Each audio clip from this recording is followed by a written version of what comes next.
So this morning, I want to start out with a short story. When I was in college, I took this class called Music of the Church. And some of you are like, I never had that opportunity. I'm sorry. It was actually pretty good. And in that class, we talked about the composers and some of the history of some of the songs in the church. We talked about how a song is put together and some of the dynamics of the song, and there's typically an intro to the song, there's the refrain, the chorus, the solo, and all of those things I would have no knowledge of if I wouldn't have taken that class. I'm not super musical, but I really appreciated it because you get to understand a little bit of the parts of the song, and you begin to appreciate that a little bit more, right? And so what happens is you hear an introduction, and it draws you into the song. You hear a refrain or a chorus or a verse, and it puts you back to those moments where you were. So with the danger of being a little cheesy this morning, I'm going to give you a couple introductions, and I want you to tell me what the song is, okay? So if you don't participate, it's going to get really awkward, okay? I got to remember how the tune goes, right? Dun da da da dun da da. Anybody? Indiana Jones. There you go. And what happens in that introduction? It pulls you right into the song. It pulls you right into the movie, right? Ba ba ba ba ba ba ba. Anybody? Star Wars. There you go. And so what happens in a song? The introduction actually pulls you in. And for many of you, you're like, man, I'm going to watch Star Wars or Indiana Jones this afternoon. And it proves my point, right?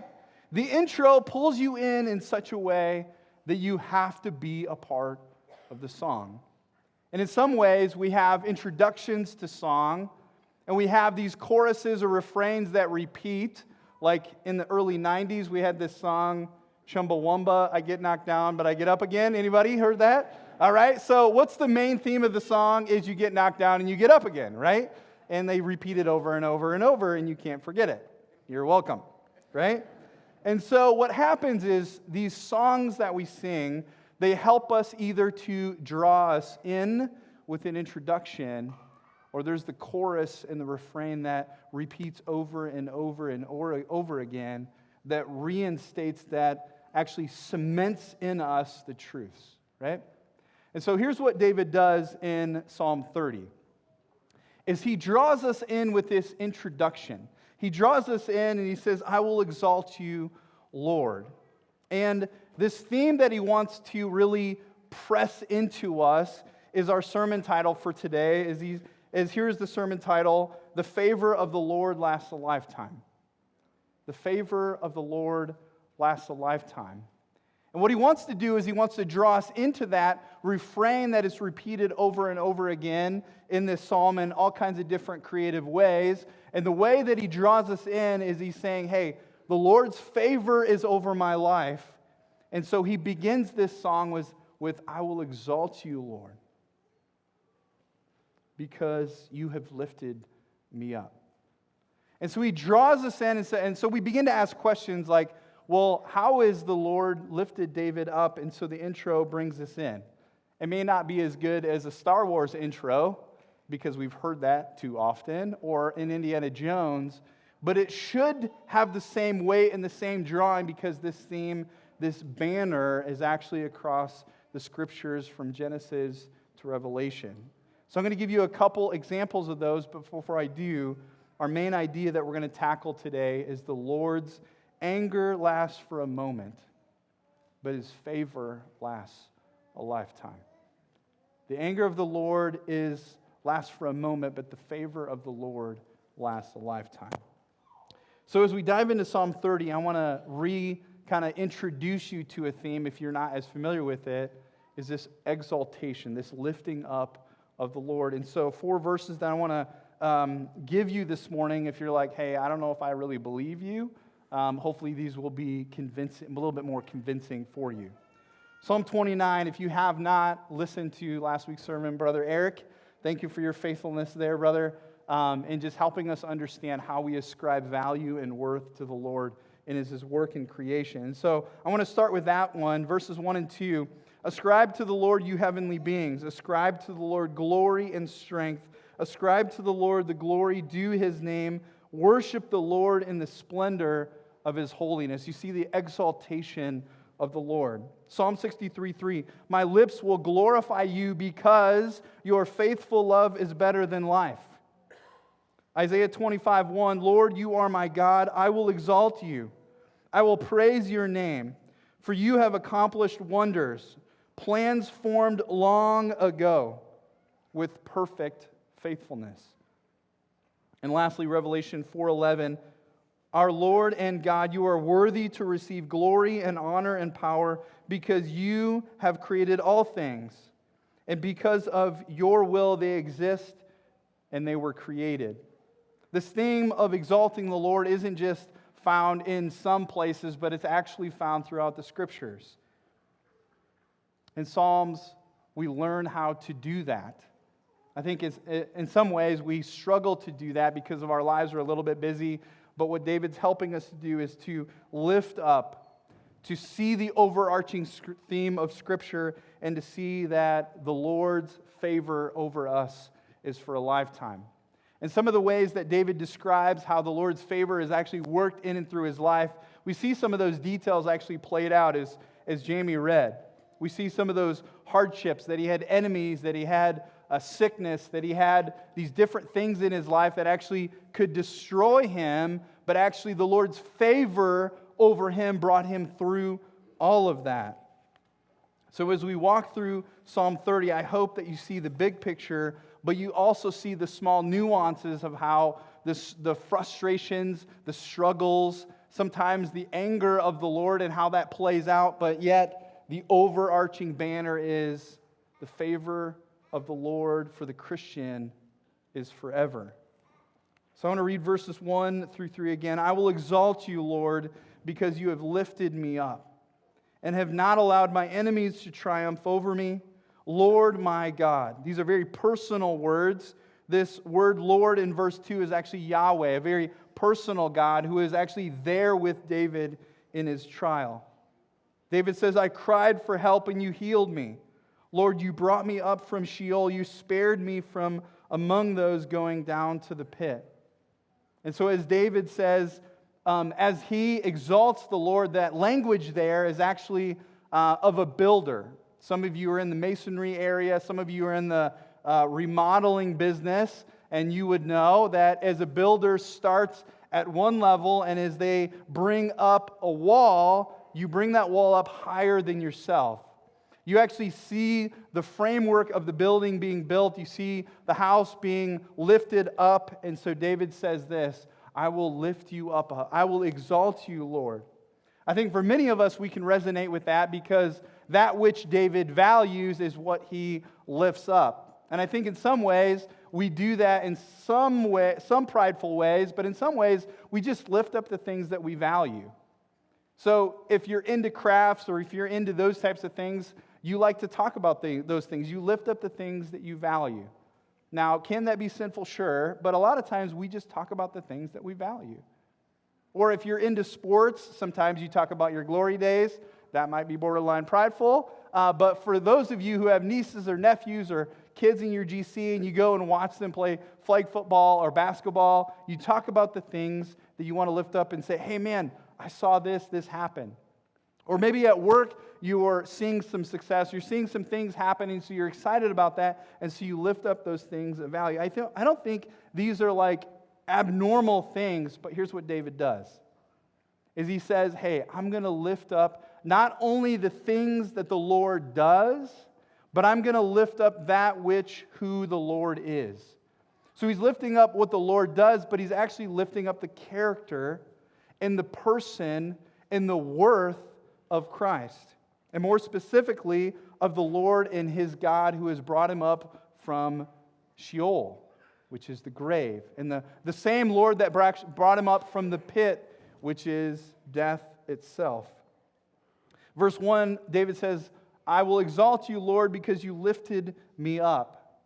So I don't know if you've ever seen a real well, but what that picture is David's actually fallen into a well. Now, I don't think it's a literal situation, but what David has got himself into is he has really seen that there's no way out. I'm in a place of no escape. I'm in a place where I cannot turn anywhere else. I'm in a place of despair where the grave is calling me. The pit is knocking at my door. And David says, "You have lifted me up, Lord." So figuratively, he's saying the Lord has actually taken a rope that is strong enough, taken a pail and actually put it down into the well. And as the Lord is pulling him up, David is exalting the Lord. David says, "I will exalt you, Lord, because when I was desperate, when I was in need of rescue, when I was in a place where I could not rescue myself, you were my way out." When I was 8, I think some of you have heard this, I was scared of the dark, and if I didn't turn to the Lord, there was no way out. In high school, I was driving a snowmobile, and I had a friend on the back, and we were going 40, 50 miles an hour. We hit a barbed wire fence. And I believe this with my whole heart, that if the Lord didn't provide a way out, I would no longer be here. When I was in college and wrestling with some of the temptations and the addictions that I was stuck in, I believed that the Lord was my only way out. And so like David, I believed that I was in the same place as him. I was in the same place that if the Lord didn't intervene, if the Lord didn't step in, if the Lord wouldn't be my Savior, wouldn't be my God, if the Lord wouldn't step into those circumstances, there is no way that I would have gotten out. I was talking to a friend this week, and we were talking about how sometimes life is hard. And sometimes balancing work and life and GC and all those types of things, they can burn you out. You can get to a place where you become apathetic, or you can get to a place where it just, what is this all about? And so we were talking about actually living this life for the long run. We're not running this life short term and then things go well and then we burn out and then we crash, right? I think for most of us, we want to run this race with perseverance. We want to get to the end of this life and we're joyful, we're excited, we're still, the same passion is moving in our heart, and we get to the end and we say, "Thank you, Lord, I exalt you, for your faithfulness is over my life." And so we're talking about this, and for me, I begin to think of all the different ways that we get kind of burnt out. I begin to think of the things that keep me going, and personally, I don't know what keeps you going, but the thing that keeps me going is the mission of God. When I lay down at night and I'm exhausted and I see the work of the Lord happening in people's lives, I get excited. I may be physically tired, but I go to bed excited and energized. When I see my neighbor actually wrestling through life and asking questions and actually turning to the Lord, that gets me excited. When I see you as the church actually demonstrating the faithfulness of the Lord, even in hardship, in the moments that you need help the most, I get excited because I see the work of the Lord and I see the faithfulness of God, and even know that life brings its crazy trials, even though there's suffering, even though there's things that make you want to throw in the towel, great is your faithfulness, O Lord.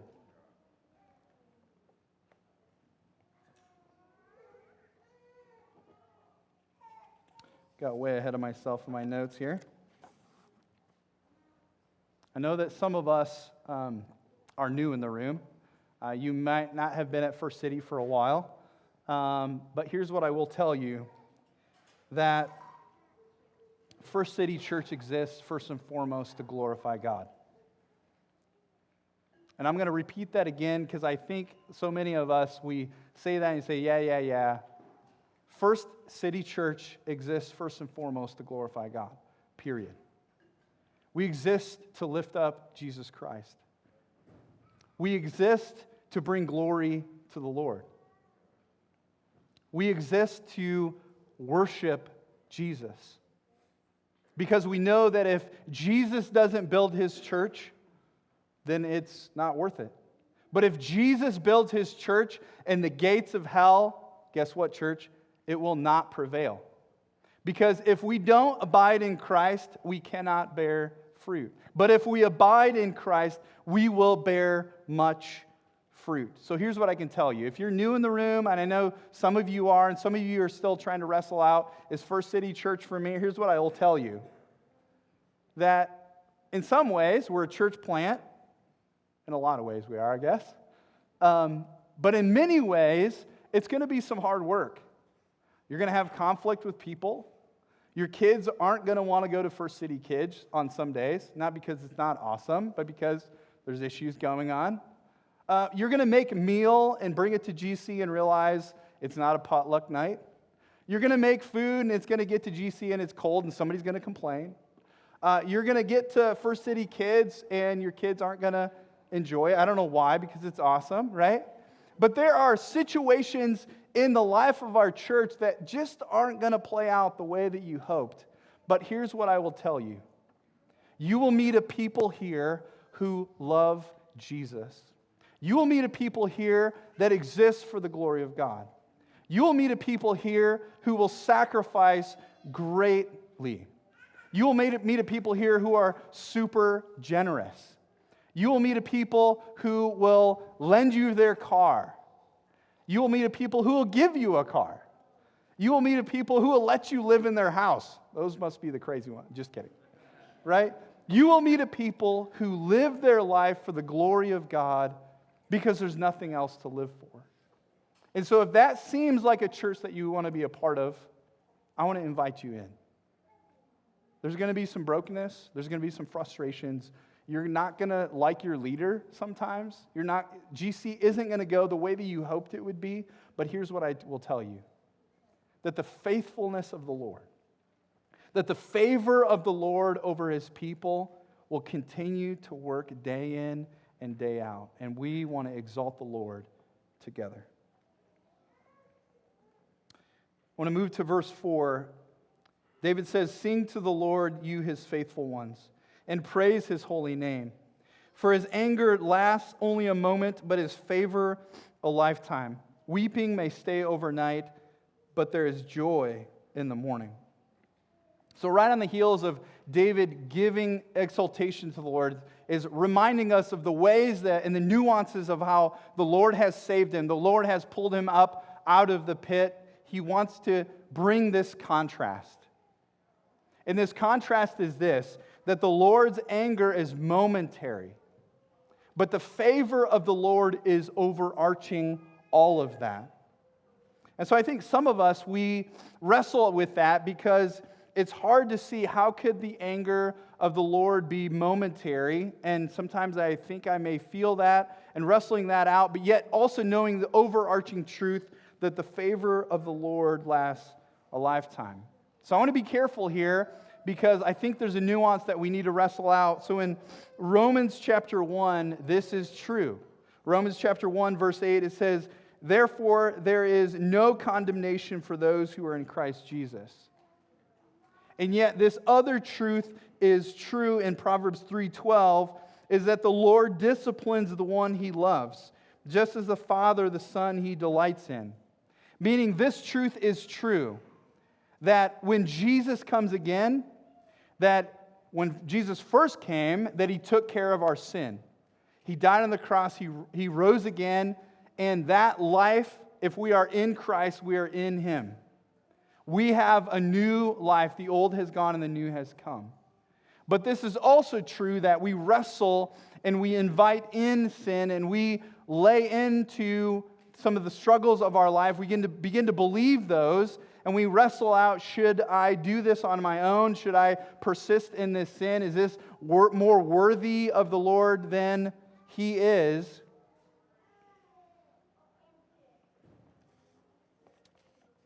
And so we struggle. We let sin creep in.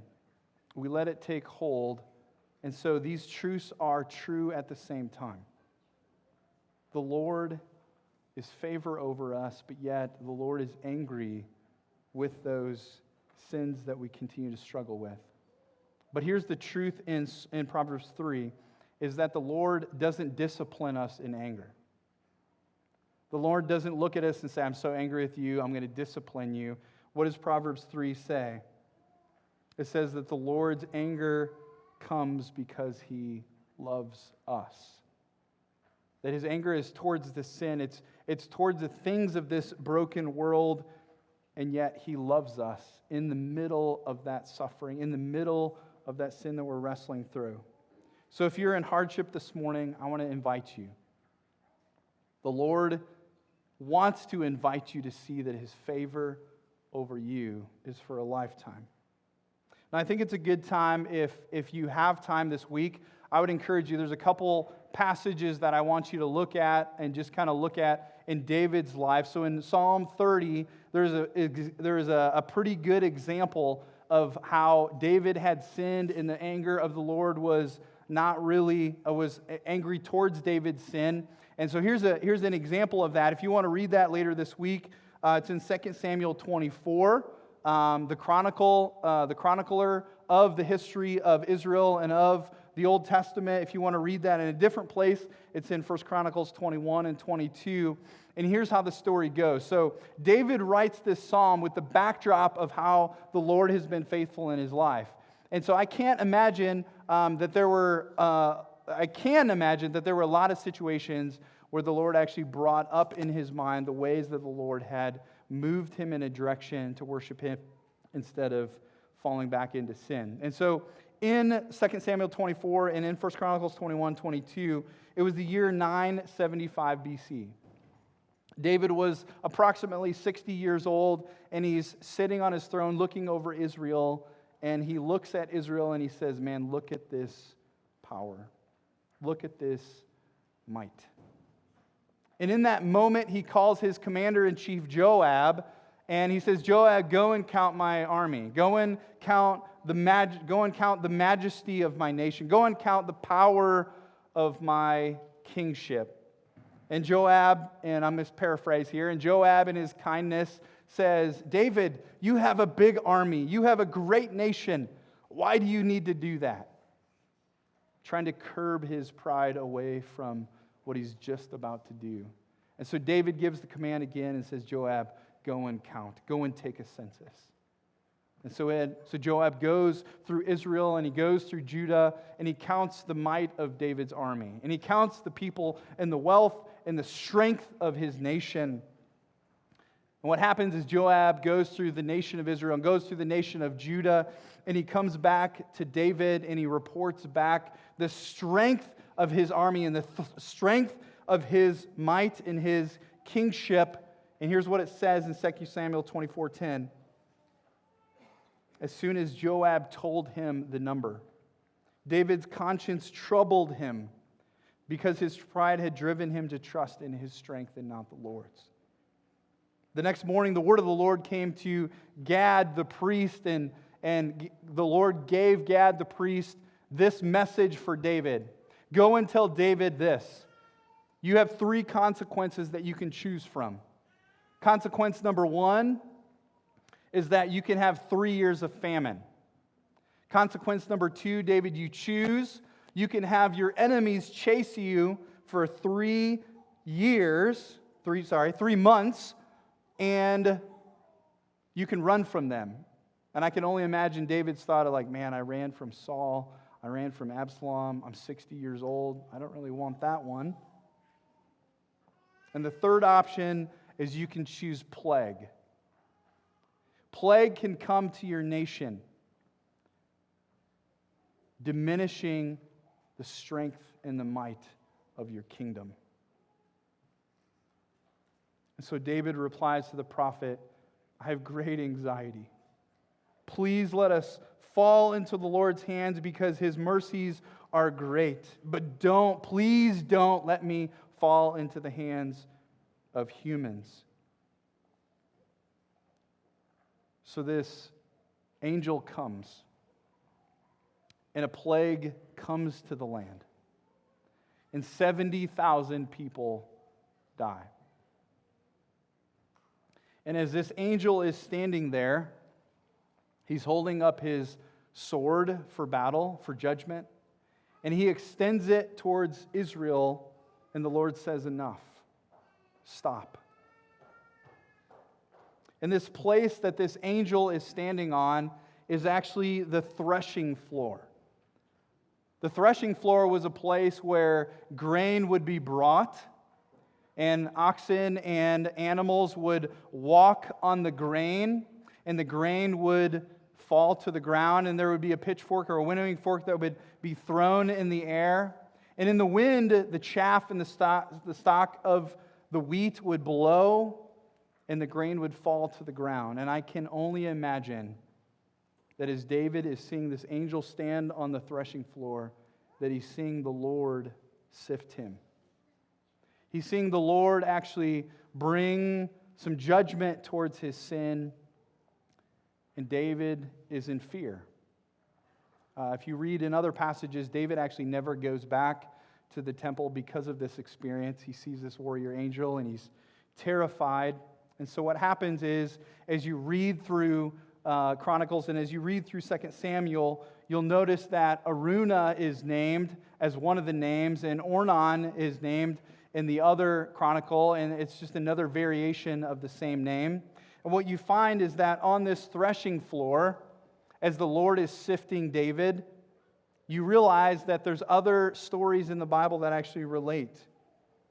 And so with that, I want to share with you a couple others that in Psalm 30, notice at the very beginning of it, it says, a psalm of David, a dedication song to the house of David. So this connection here is, if you read ahead in 2 Chronicles chapter 3, it says, then Solomon began to build the temple in Jerusalem on Mount Moriah, where the Lord had appeared to his father David at the site David had prepared on the threshing floor of Ornan the Jebusite. So the same place that David goes up and builds an altar to the Lord, David says, Lord, I have sinned. Would you relent from your anger?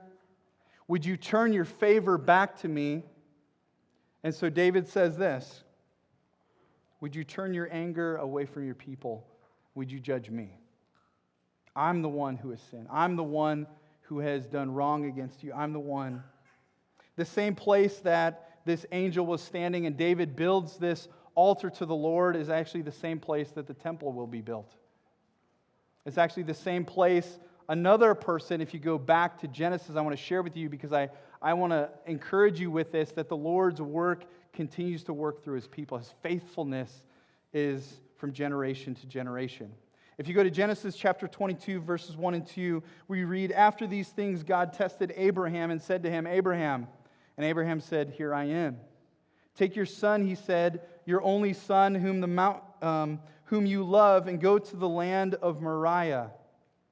The land of Moriah is the same place that David built an altar to the Lord. Now, I don't know if this is the exact same place. The Bible is unclear, but it's in the same vicinity. This place of Mount Moriah is the same place that the Lord was doing a work in Abraham. The Lord was continuing to do a work in his people through David, and the Lord continues to do a work in us today. Another way to translate for his anger in verse 5 is another way in the Old Testament is actually translate for his suffering. For his anger and suffering lasts but a moment, but his favor lasts a lifetime. You see, for both Abraham offering his son and the Lord providing a ram, and David actually seeing the punishment for his sin, and the Lord providing an oxen, the Lord was doing the same work in both of them, and the Lord continues to do the same work in us today. You see, the truth is that there will be days of suffering. There will be days where we are tempted and we provoke the Lord to anger. But the Lord's discipline over us isn't in anger, it's in love. So I want to hear you, Christian, I want you to hear this morning. That your suffering, your sin, your failures, your lack of spiritual passion, these are momentary. For the Lord's favor over you is for a lifetime.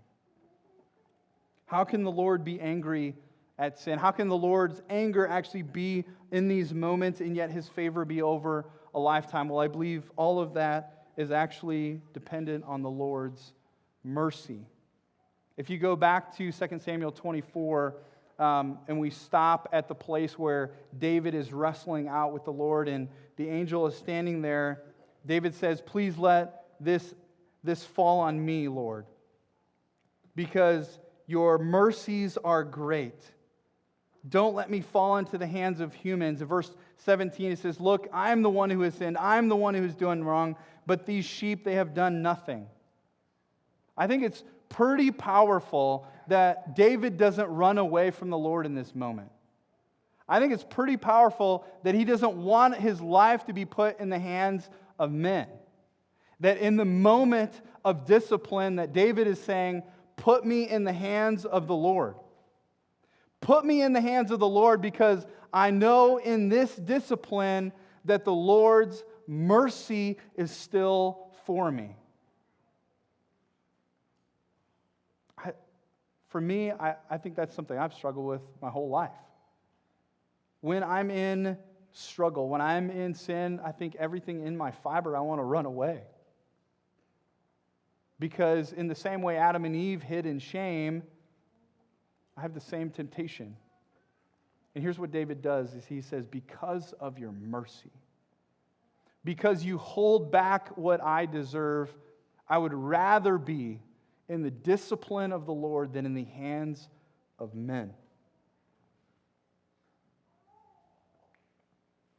So I want to ask you, do you believe that? Do you believe it's better to be in the hands of the Lord in discipline than in the hands of men?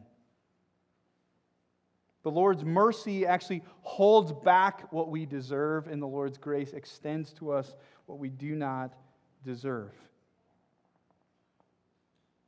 And here's the truth, that the Lord's mercy actually leads us to repentance. So that these moments of sadness, these moments of weeping, actually can lead into mornings of joy. Romans 2:1-4 says, "Therefore, if as one of you who judges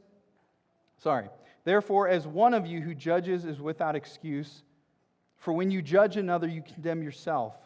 Since you, the judge, do the same. We know that God's judgment on those who do such things is based on truth. Do you really think that any one of you who judges those who do such things yet do the same, that you will escape God's judgment? Or do you despise the riches of His kindness, His restraint, His patience, not recognizing that God's kindness is intended to lead us to repentance?" If you are a Christian in the room, God's mercy leads us to repentance.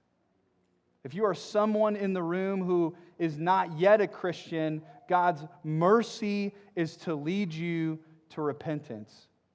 Repentance isn't something that we can conjure up, but it's the work of God in our heart, that we turn away from the things of this world and we turn to Him. The anger of the Lord is for a moment, but His favor over you, church, is for a lifetime. For Abraham, the Lord provided a substitute for his son in the bush, and it was a ram. For David, He provided a substitute for the destruction of Israel, and it was in the form of worship on the altar. It was an oxen. For you and me, the Lord displays His mercy toward us, that while we were still sinners, Christ died for us. While we were still in rebellion, while we were still in a place where we did not want God, God sent His one and only Son, that we might not perish, but that we might have eternal life. The Father has sent a substitute. Ephesians 2:1-5 says, "And you were dead in your trespasses and sins, in which you previously walked according to the ways of this world, according to the ruler of the power of the air, the spirit now at work in the disobedient. We too all previously lived. We too also used to live among them in the fleshly desires, carrying out the inclinations of our flesh and thoughts, and we were by nature children under wrath, as the others were also. But God, who is rich in mercy, because of his great love that he had for us, made us alive with Christ, even though we were dead in our trespasses. Church, you are saved by grace. The Lord's favor is over you for a lifetime. The offer is to all. The Lord says, come and experience my mercy. Come and experience what it is like to have those momentary afflictions actually lead you to a place where you experience the work of the Lord, where you experience the work of His church, where you experience the work of the Spirit in the world. And we see people who go to the Lord and would rather have their life lean into the Lord than have their lives put in the hands of men. So we're wrapping up here. This is why David says in verse 7, Lord, when you showed me your favor, I stood like a strong mountain. It's in contrast to verse 6 where David actually boasts of his prosperity and the Lord hid his face and David was dismayed.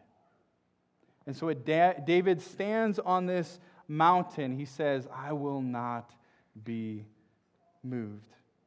As he stands on the mountain, he experiences the favor of the Lord. And he says, come, you enemies. Come, you evildoers. Come, Sheol. Come, pit. For I am standing on this mountain, and I will not be moved. Because on this mountain, the favor of the Lord is over me. And even though this life will bring these momentary afflictions, here's the truth of God's word for you this morning. That there will be weeping, there will be sadness, but these will come and visit you in the evening. And when the evening finishes, and 8 hours, or I'm horrible at time, and a few hours later, when the sun dawns, and the sun rises, there will be joy in the morning. This is why David can finish the psalm with verses 11 and 12. He says this, you turned my lament into dancing. You removed my sackcloth and clothed me with gladness so that I can sing to you and not be silent. Lord my God, I will praise you forever. You see, in David's life, he can praise the Lord forever because he is standing on the mountain of God's faithfulness over his life. The struggles that we have in this life, the sins that we battle, those are momentary. For the Lord's favor is over His church, not only in this life, but in the life to come. The anger is only for a moment, but His favor is for a lifetime.